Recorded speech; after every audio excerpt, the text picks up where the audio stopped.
Supreme কোর্টের নির্দেশে আত্মসমর্পণ করলেন আর তারপরে তোলাবাজির মামলায় প্রাক্তন ইডি অফিসার মনোজ কুমারকে 12 মে পর্যন্ত পুলিশ হেফাজতে পাঠালো ব্যাংকশাল আদালত। প্রাক্তন এই ইডি অফিসারের বিরুদ্ধে কি অভিযোগ সেটা জানতে গেলে একটু পিছিয়ে যেতে হবে।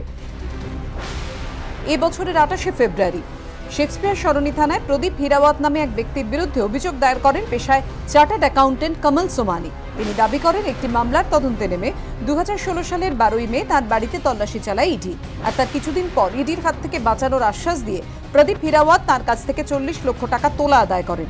পুলিশ সূত্রে দাবি, জেরার মুখে প্রদীপ হিরাওয়াত দাবি করেন তিনি মনোজ কুমারের হয়ে টাকা তুলেছেন। এরপরে দুর্নীতি দমন আইনে মনোজ কুমারের বিরুদ্ধে মামলা দায়ের হয়। সম্প্রতি আগাম জামিন চেয়ে সুপ্রিম কোর্টেও যান মনোজ কুমার, কিন্তু আর্জি খারিজ করে তাকে এক সপ্তাহের মধ্যে কলকাতা পুলিশের কাছে আত্মসমর্পণের নির্দেশ দেয় সর্বোচ্চ আদালত।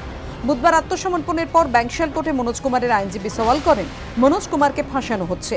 যে মামলায় ইডির হাত থেকে বাঁচানোর আশ্বাস দিয়ে তোলা আদায়ের অভিযোগ উঠেছে তাতে মনোজ কুমার তদন্তকারী অফিসার ছিলেন না, তাহলে তিনি টাকা নেবেন কেন?